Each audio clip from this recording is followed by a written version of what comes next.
Assalamualaikum warahmatullahi wabarakatuh. Jumpa lagi dengan saya Solihin di channel Nihil OHS. Oke kawan-kawan, bagi kawan-kawan yang baru menemukan channel ini, silahkan tekan tombol subscribe agar saya lebih bersemangat lagi menyajikan konten-konten menarik untuk kawan-kawan semua. Oke, seperti janji saya yang sebelumnya itu video bagaimana membuat metode dengan bunga tetap, kemudian bunga menurun. Sekarang kita gunakan bunga efektif, ya. Efektif. Nah, seperti ini ya, bunga efektif. Oke, langsung saja kita masuk ke tutorialnya, ya.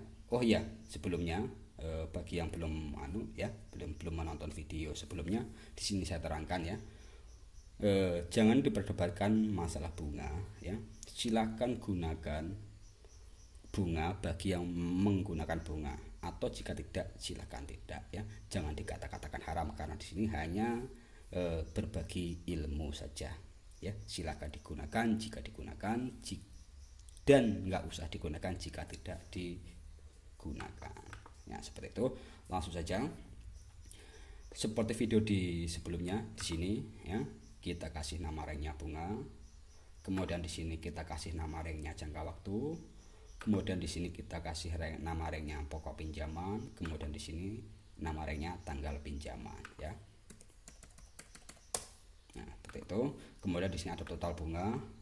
Ini adalah hasil sum dari H8 sampai entah sampai berapa nanti ya.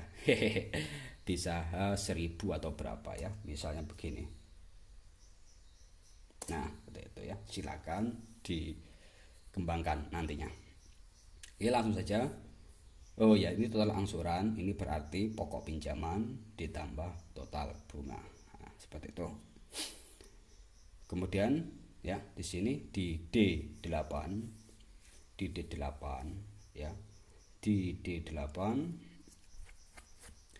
di sini rumusnya jika G4 atau pokok pinjaman atau jangka waktu pinjaman sama dengan 0, maka kosong, maka blank, ya. Jika ada isinya maka 1.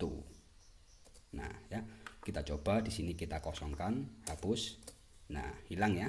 Kita kasih lagi angka 1, muncul, kita kasih angka lagi 2, muncul juga, ya. Seperti itu. Kemudian di D9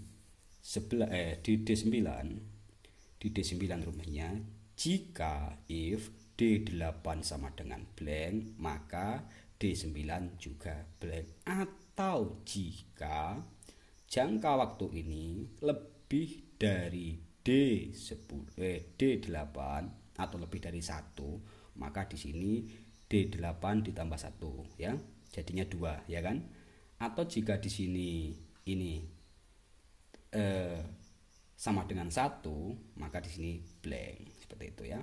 Kita klik kita klik enter, ya. Seperti itu. Kemudian tanggalnya ini jika D8 sama dengan blank, maka blank. Jika ada isinya maka G6, ya. Jika ada kesalahan penulisan rumus silahkan di edit saja, ya. Karena saya tidak terlalu paham dengan ini, ya. Cuma ada rumusnya sedikit. Kemudian di sini di E9 jika D9 berarti ini ya, di sini D9 sama dengan blank, maka blank.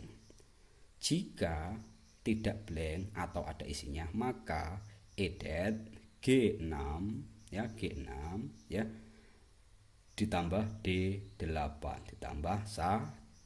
Kita klik enter, ya.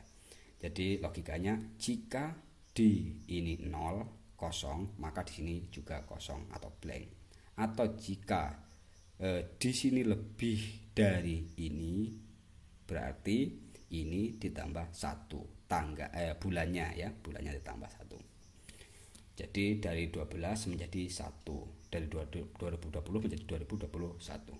Kemudian di pokok pinjaman jika D8 sama dengan blank, maka blank. Jika ada isinya maka G5. Kita enter. Nah, di sini pokok pinjamannya ini ya, jika D9 blank maka blank. Jika ada isinya maka kita ambil data dari sini ya, kita ambil datanya dari sini ya. Enter atau J8, kita klik enter. Kemudian cicilan pokok pinjaman dan cicilan pokok bunga. Jika di bunga tetap di video sebelumnya, di sini tetap ya, misalnya di sini 2.500.000, maka di sini juga 2.500.000 ya. Kalau di pinjaman efektif maka di sini menjadi turun ya, angsuran pokok pinjamannya menjadi naik. Rumusnya, jika D8 sama dengan blank maka blank.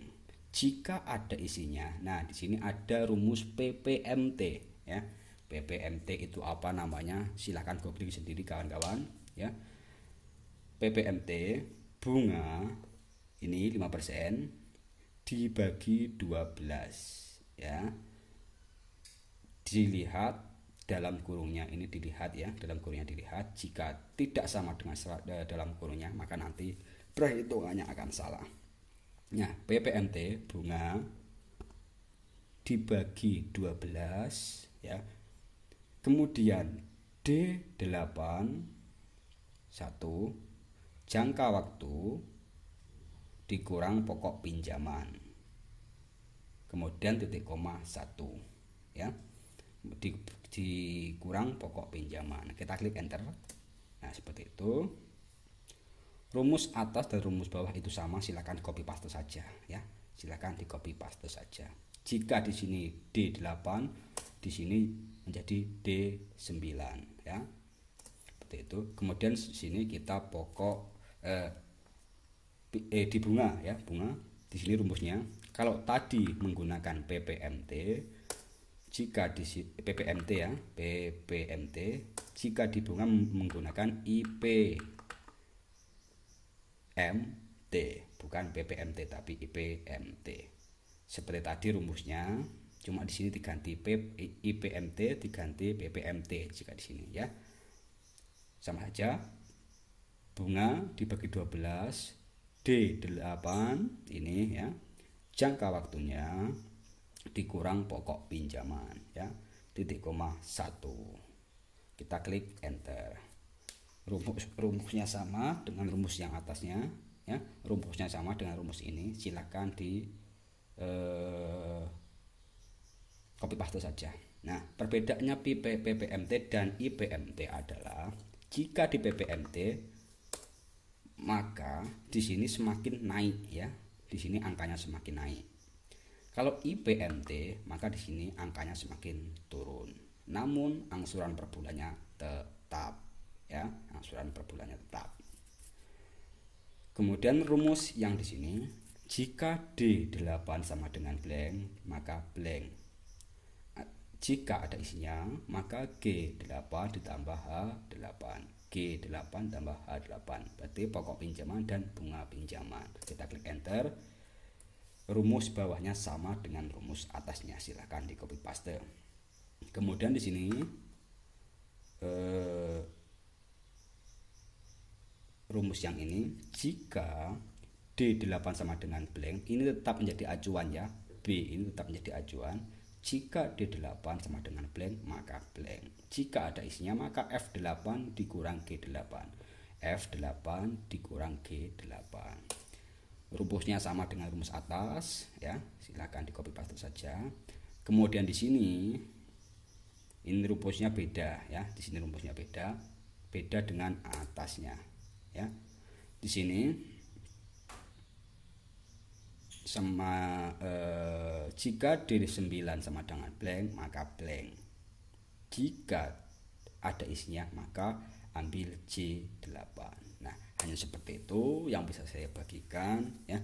Sekali lagi jangan di skip videonya agar lebih paham lagi ya, agar lebih paham lagi. Silakan dipahami, filenya di download, linknya ada di deskripsi ya. Jika tidak paham silahkan tonton videonya lagi. Oke, sekarang kita uji coba. Di sini kita ganti misalnya 30% lah ya. Di sini kita ganti 12%. Nah ya, kita 12%. Berarti di sini kalau 12 bulan, maka di sini kita copy paste saja sampai bawah. Oke, ya. Sudah 12. Nah, seperti itu. Cicilan pokok pinjamannya semakin ke sini semakin naik ya. Kalau bunga pinjaman semakin turun, semakin ke sini semakin turun, semakin tambah bulan semakin turun. Jika pokok pinjaman semakin tambah bulan semakin naik ya. Tuh, kalau bunga menurun tadi di sini tetap, kalau bunga menurun ya. Ini kan metode bunga efektif. Di sini bunganya semakin turun. Jika menggunakan bunga menurun, di sini itu tetap ya. Di sini tetap angsuran pokoknya. Perbedaannya silakan dibedakan, silakan download filenya tiga-tiganya dan tonton videonya sampai selesai ya. Oke, hanya itu saja yang bisa saya bagikan. Saya akhiri. Wassalamualaikum warahmatullahi wabarakatuh.